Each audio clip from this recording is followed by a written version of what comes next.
This is Pamela Bailey. I am the lead practitioner at the Center for Spiritual Living, Pleasant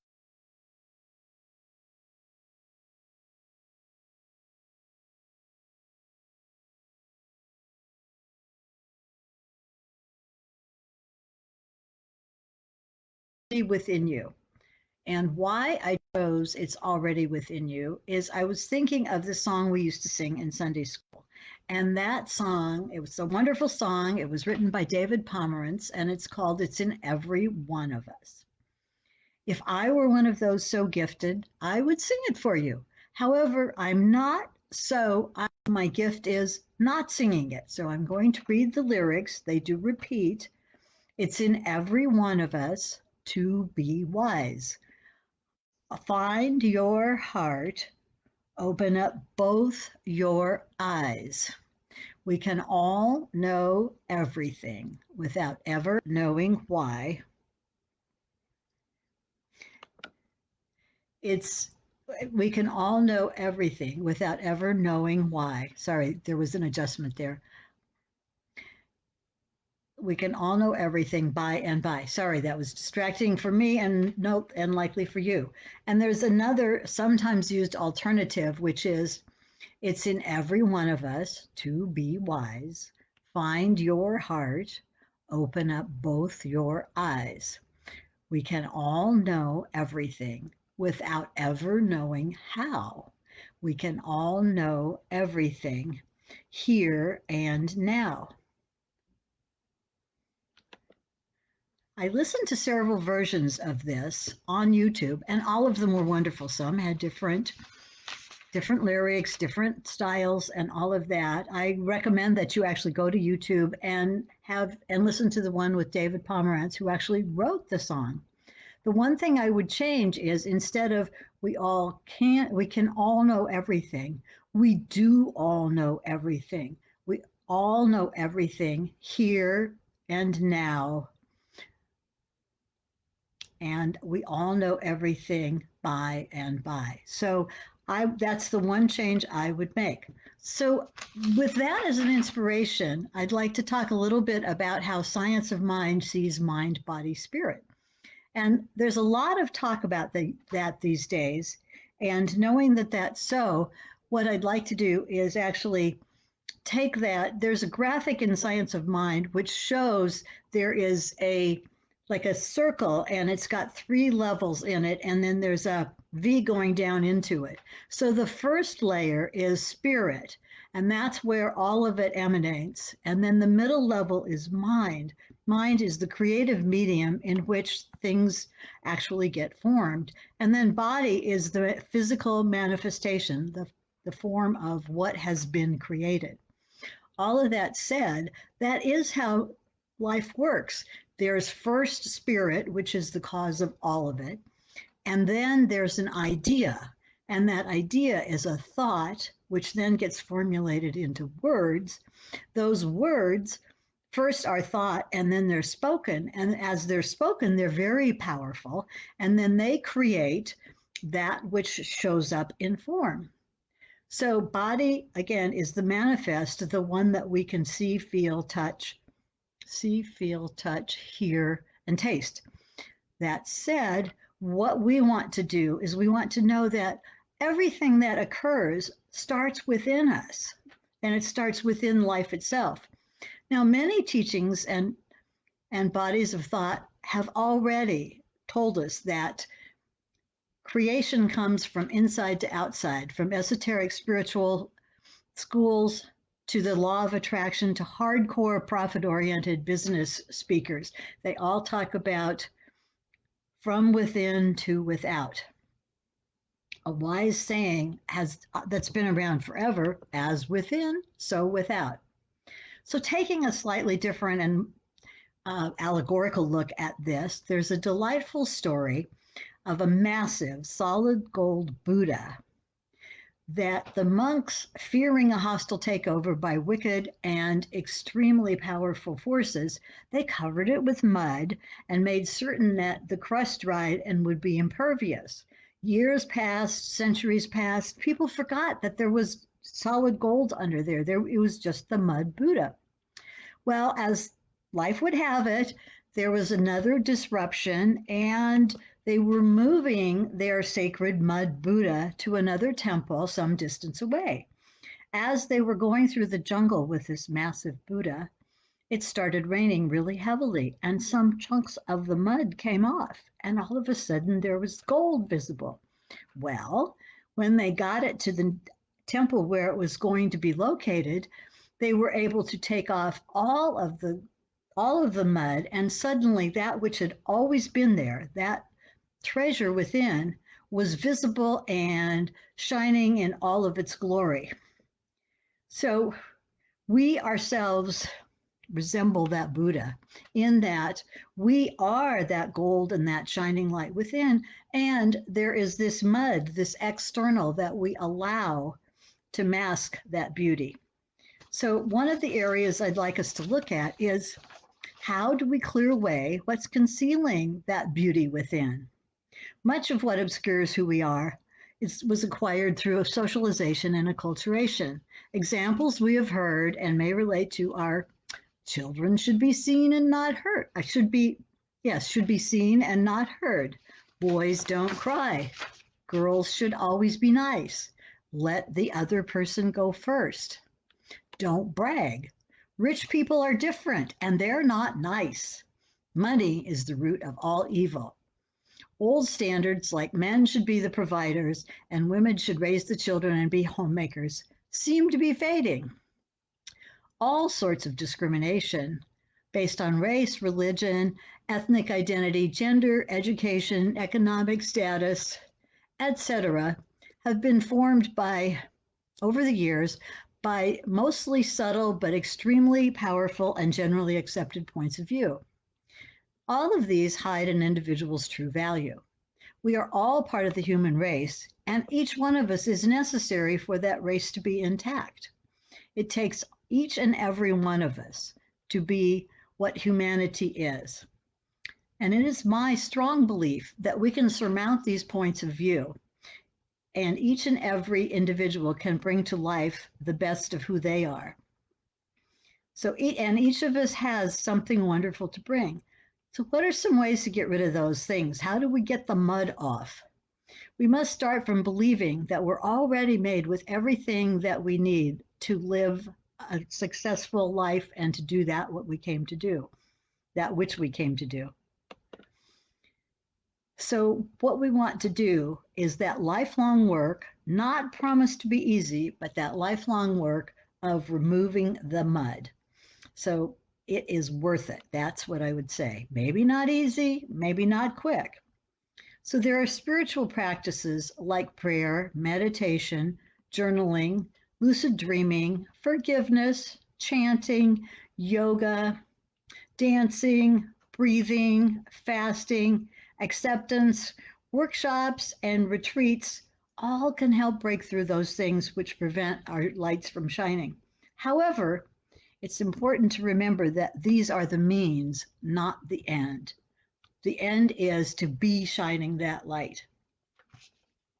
Once we know with that kind of certainty that the answers lie within, we'll start looking there. Our default as humans is to look around outside ourselves, to look for advice or confirmation from our friends, our bosses, our mentors, our teachers, our clergy, our family members, etc., on and on.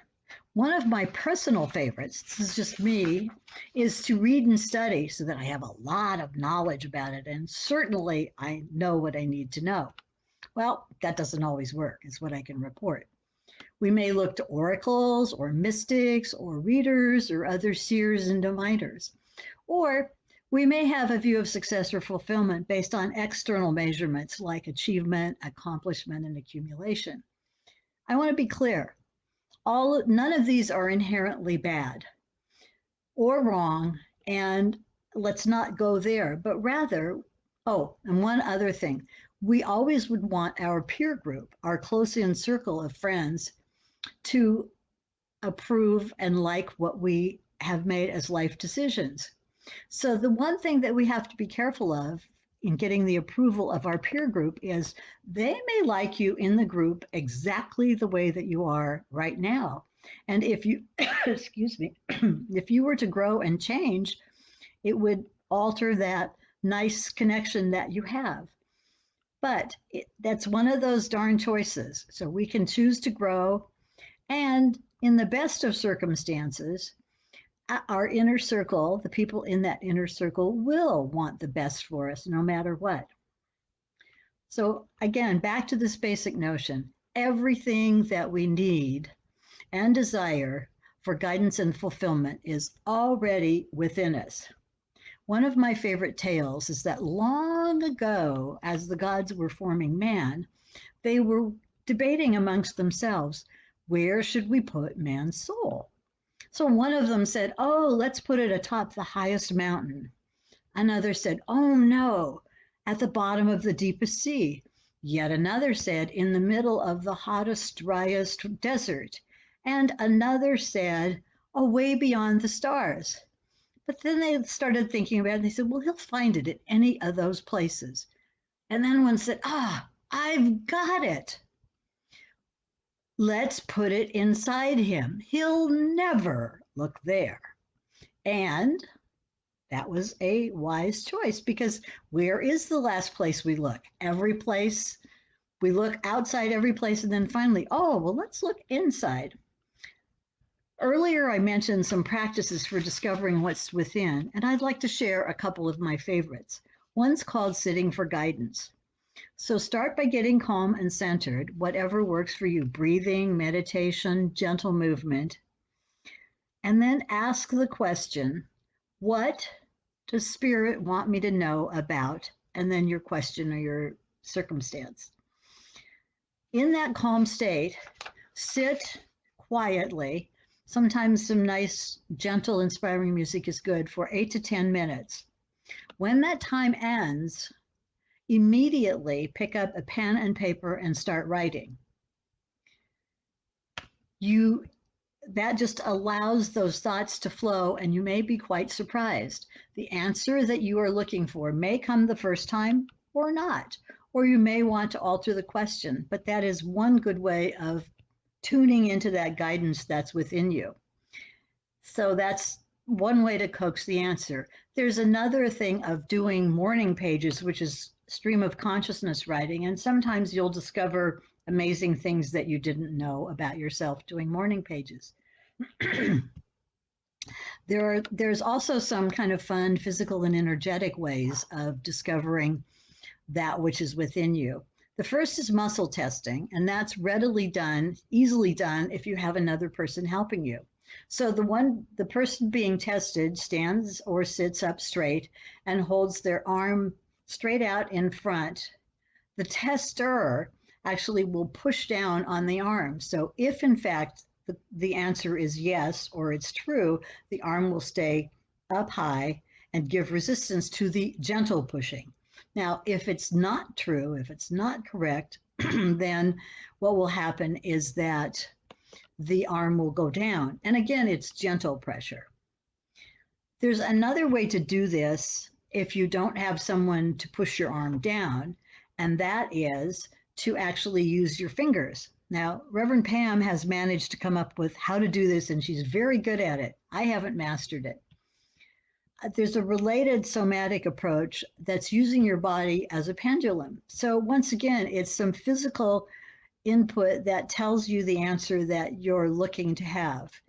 Sometimes you'll actually get it in a flash of intuition or clarity, and you'll go, wow, how come it took me all this time to find that out? But in fact, it takes as long as it takes.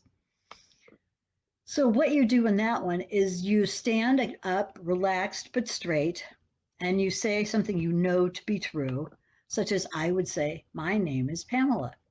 So now what I would expect is that if I say my name is Pamela, that I will remain standing straight.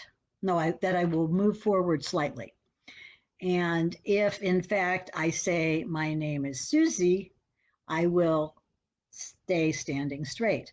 Now you can test it that way to validate that whatever the question you're asking is, that you're actually getting valid information. Because sometimes your body is just kind of not not in tune with the environment, and you're not going to get the answer.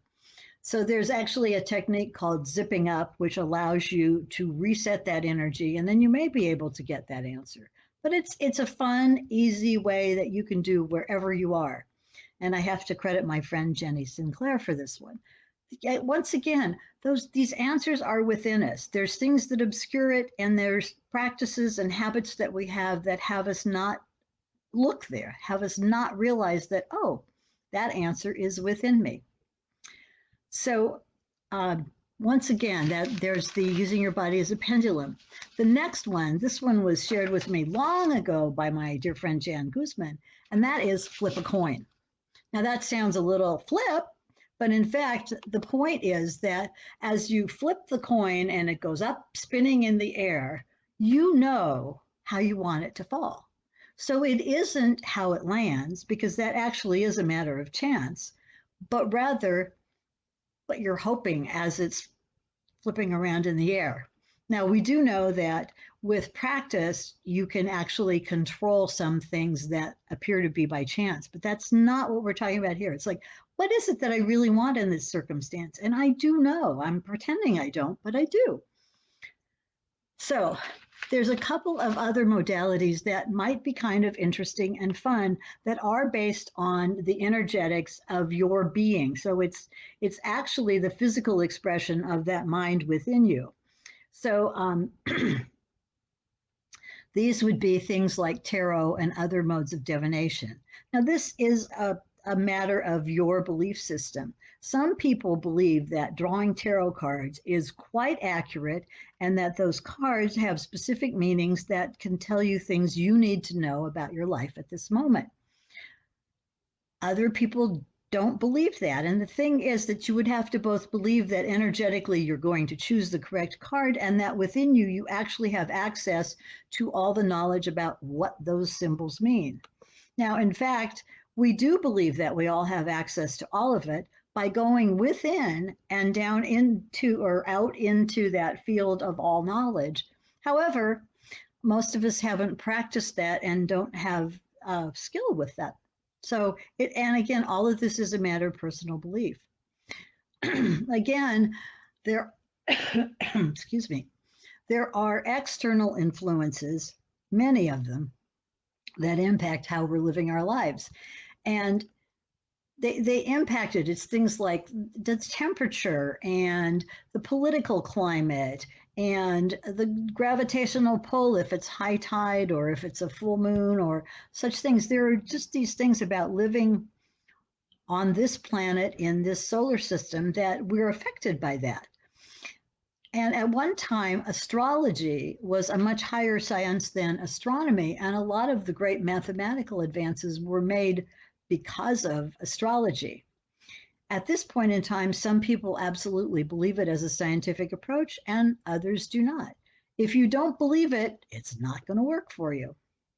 So, again, there are other external things that we are aware of. We can't ignore them. There's ice storms, there's hurricanes, there's earthquakes, there's heat waves. All of these things impact us and how we live.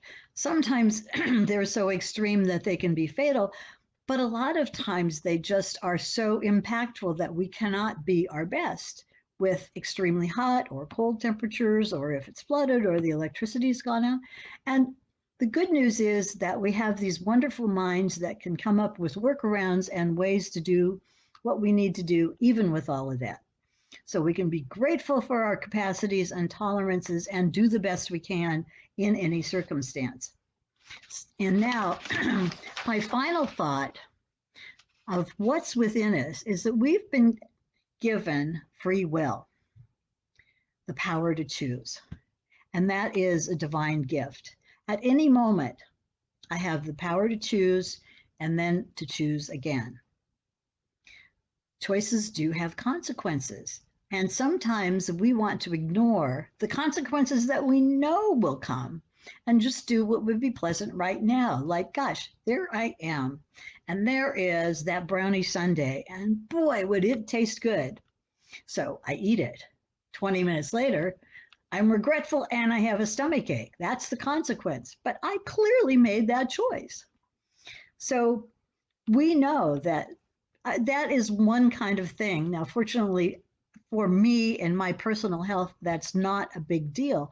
But for some people, if they're diabetic or have some other thing, it could be a real problem. But what I would say is that we as humans will tend to choose the comfortable path. Again, not wrong, but it's living as we grow older. That comfortable path becomes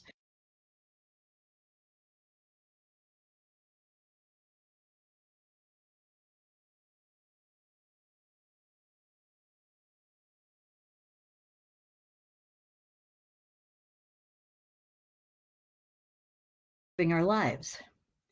Great philosophers have all agreed that the most important thing is know thyself. And I would add to tell myself the truth. Integrity is a powerful force which allows our inner and outer beings to be in congruence. It's also an all or nothing proposition with slippery slope, starting with one little white lie or one little misstep. And then there you are down that slippery slope. So, what there is to do, catch yourself right away, give yourself, clean it up, and start again. Doesn't sound like fun, but it is actually powerful and freeing. If I listen deeply to my own heart, to my inner being, I certainly will be on my right path. Within me is where I've made the choices that have created my life, the life that I have right now. My freedom to choose may have been limited, and yet, as Viktor Frankl wrote, each human being has the ultimate freedom, that freedom within his own being. I always have a choice. Sometimes in the busyness of life, I forget. However, if I stop and take a moment and ask, what's the highest good I could do right here? Or what would Spirit have me know? And then in this holy moment, that guidance is right here and I can follow it. Besides having the power to choose, I have the power to create. One of one of those annoyingly true cliches is that what I focus on grows. Now, if I'm complaining about something, guess what I get? More to complain about. Many years ago, I took on this practice or this intention of going 31 days without complaining. Let me tell you. And every time you goofed and complained, you had to restart. I can't tell you how many times I restarted, but I know when I got to 17, boy, did I watch what came out of my mouth and what I focused on. And I'll tell you, that was a powerful learning experience. What I would want anyone to do is to take a look at what you're complaining about because that's valid. It's something that you don't like that doesn't work for you. However, the value in it is not finding out what's wrong and blaming that, but rather looking at the gap between what's happening and what it is you want. Because in any moment you can create something to move you toward that or create something that just shifts the whole thing. Blaming other people also does not work. If I'm blaming you for something, then I've abdicated all my responsibility and I have no power in the situation. So, what I get to do is recognize that I don't like what's going on and I'm 100% responsible for what I do and how I feel in that circumstance. So, that's the thing that I just want to say about that. So, I want to now continue, and I'm very close to the end in case you're wondering. In the parable of the talents in the New Testament, we're all given talents to work with. We can choose to live in fear and bury them, as the servant who got the one talent in the fable got, and we can bury them. Now, the problem with that is when the master returned, he was angry and he took away just that one talent that that servant had. Or we can see the value of the talents we have and produce something great for ourselves, for our surroundings, or for humanity. And also, We can be praised by the master. We can know that we are a good and faithful servant. That's being wise, as in the song at the beginning of this talk. At the end, the question that I get to answer is, did I live the life that I came here to experience? My call to you for action is to discover the vast beauty within you and to be yourself. Everyone else is taken. God does not make any junk, and your life is precious. Look inside and discover your golden Buddha. Thank you, and good night.